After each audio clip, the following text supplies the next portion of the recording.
Not many people know this, but it turns out that I can predict the future, at least as it relates to digital transformation failure. But how exactly do I do it? I'm going to share my secrets here today.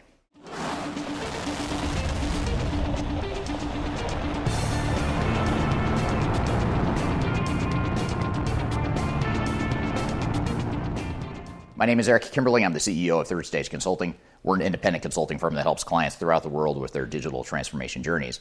And in addition to helping clients select and implement different types of enterprise technologies, I also have the good fortune of being able to help organizations fix a failure. And in some extreme cases, I also testify in courts in cases where there's a lawsuit involving an enterprise technology failure.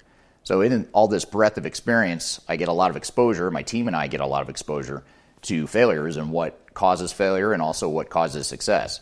And the good news with all this experience is that there's some pretty simple things that organizations can do to predict failure and avoid failure. And so what I want to do today is talk about the 5 things that I look for and that I watch for that indicate to me that the project is going to fail. And this is how I predict the future. As I look at these 5 patterns, and if I see any combination of these 5 patterns, I know with pretty good certainty that that project is going to fail. Before we dive too far into today's content, I want to invite you to learn a little bit more about Third Stage Consulting, who we are and what we do.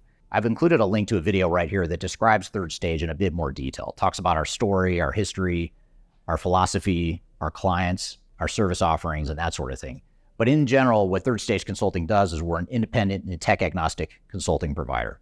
We help clients through their entire digital transformation life cycles, beginning with digital strategy, software evaluation and selection, all the way through and including implementation planning, implementation readiness, and the actual implementation itself.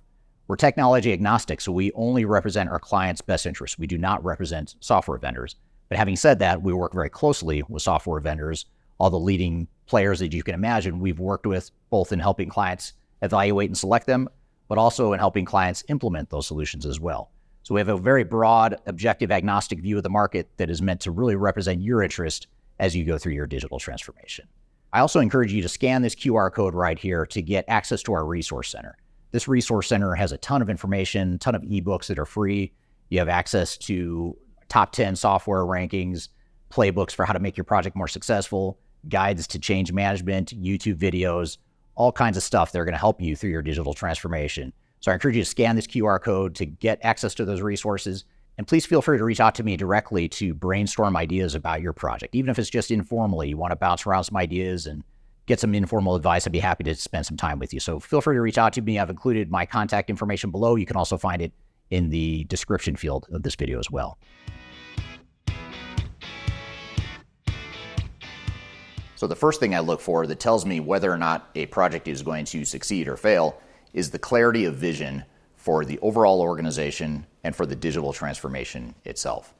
What I look for is I try to understand how well aligned and defined is the digital transformation strategy with the overarching goals and objectives of the organization. If it's an organization that doesn't have very good clarity on their strategic direction as an organization as a whole, that tells me that project is likely to fail no matter how well the project is managed.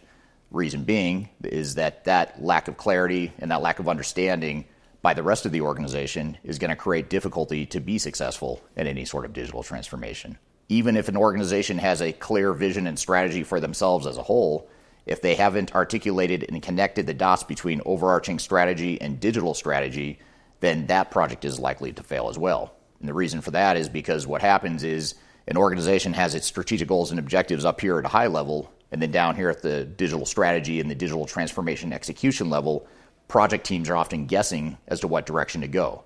So when they make day-to-day decisions on how to customize the system or how to configure the system, how to define a business process or a workflow, the scope of the project, which modules to purchase or include in scope, how to change people's jobs, there's tons of different decisions that need to be made as part of a digital transformation. And if you don't have clarity as to how your digital strategy and your digital transformation project is going to support the overarching goals and objectives of the organization, you're going to be shooting in the dark. You're going to be flying blind, guessing as to what you need to do to make the project successful.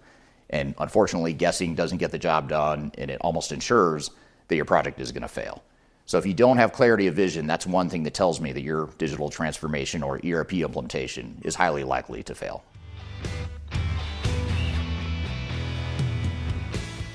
Another failure factor I look for in digital transformations and ERP implementations is the organization that chooses the software they want. They sign a big contract with the software vendor and the implementation partner, and they just jump right in, bring the army of consultants on board, and they start deploying new technologies. Without having done a proper and a thorough implementation planning and a sort of phase zero to your implementation, you're likely to fail because your organization and your team is not ready. You don't know where you're going. You don't know what the blueprint for the organization is going to be in the future.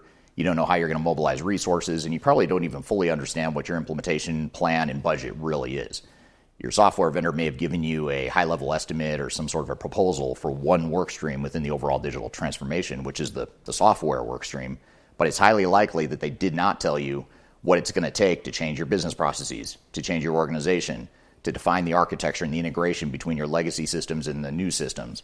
All those different things need to be defined in detail during the phase zero implementation planning. Now, software vendors might tell you, yeah, we got it. We're going to do that for you. Well, they're not going to do it for you. What they're going to do is ask you the questions they need to design and configure software.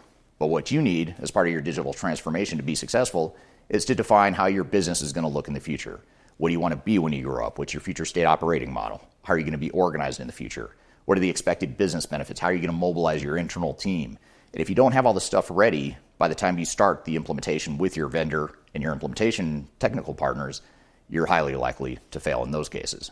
And one thing we found is that organizations that invest the time and resources and effort into their phase zero implementation planning are going to save exponentially more time and money later on, more so than if they would have just jumped straight into the implementation and gotten started right away.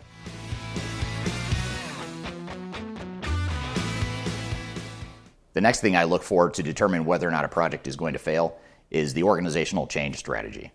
If an organization has a digital strategy that entails a change strategy that only covers basic training and communications, I know that project is probably going to fail. And the reason for that is because today's technology is so disruptive to organizations that training and basic communications is not enough. If you wait until end user training to really get into the weeds of how people's jobs are going to change and what their roles are going to look like going forward, then you've waited too long. People are going to panic, they're going to push back, and you might as well get that out of the way as early in the project as possible. And the best way to get that out of the way as early as possible is to make sure you have a robust and a complete organizational change plan. Now, I'm not going to dive into organizational change strategies and give you any specific tips at this point, but what I can do is point you to this playlist right here that covers everything related to organizational change management. It's all the YouTube videos I've done that covers anything to do with change management. So if you check that playlist right here, it'll dive into more detail as far as what you should do and how to define an organizational change strategy. But suffice to say, the organizations that don't invest in change management are the ones that are highly likely to fail. And in fact, every expert witness engagement that I've been involved with, and there's been about 50 or more so far in my career, every single one of those has failed to invest in effective organizational change management. And that is the number one most common pattern among the 50 or so expert witness cases that I've had to analyze, write reports for, and testify for.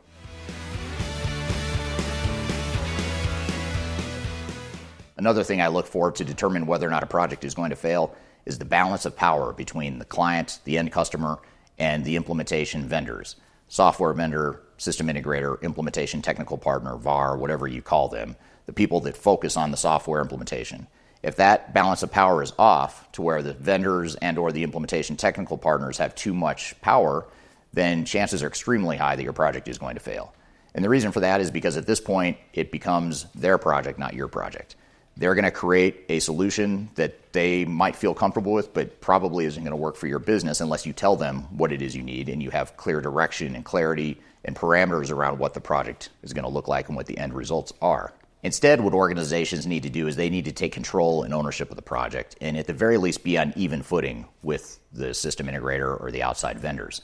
And this is a very difficult thing to quantify, but I can tell by looking at a project whether or not there's the appropriate balance of power and the appropriate investment in the project compared to the client and the vendors.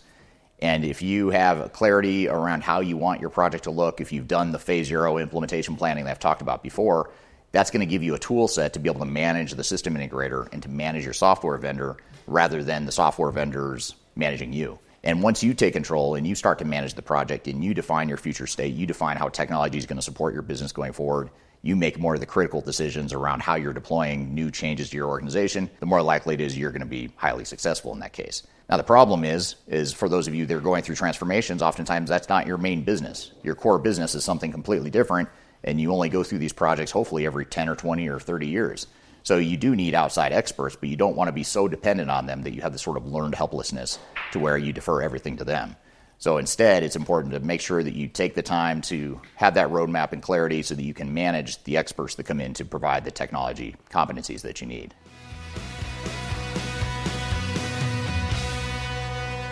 Now, the final thing I'll talk about here today that determines whether or not a project is going to fail is whether or not the organization has realistic expectations for their transformation.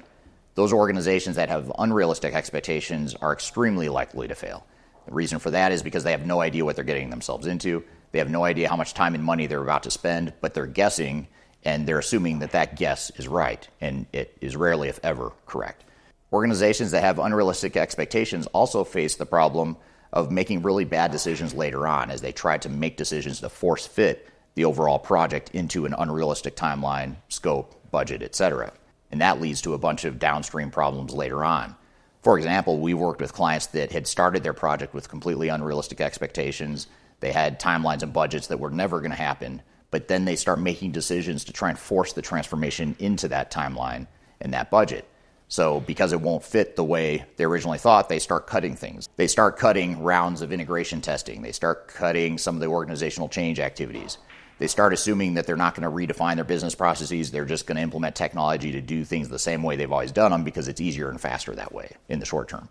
So those are just a few examples of how organizations end up making bad decisions later on that compound the problem that started back in the very beginning when they had those unrealistic expectations, which is why it's so important that you take software vendor proposals and estimates for time, budget, and resources. You have to take those with a grain of salt because they're trying to sell you software, and you need to be realistic about what it's really going to take for your project. And not only that, software vendors are trying to convince you that they can deploy technology, but again, your goal is to deliver a business and digital transformation to your organization, and those are two very different things, two very different plans, and two very different resource and budget allocations. So if you go in with realistic expectations, you're not guaranteed success, but you've eliminated one of the biggest risk factors that lead to digital transformation failure. Now, for more information on how to make your digital transformation successful, I encourage you to download our ebook called Lessons from 1,000 Digital Transformations. This provides a number of lessons that will help you through your digital transformation, and you can download that for free on our website. You can scan the QR code right here, or you can go to the links below. So I hope you found this information useful, and I hope you have a great day.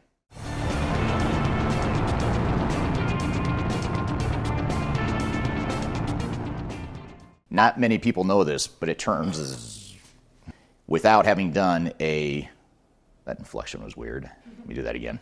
So the first thing I look for that tells me whether or not a project is going to succeed, analyze, and testify for. Is that too choppy? Let me do that again. They start cutting rounds of iterator. Now, if you're looking for more, how does that keep going out?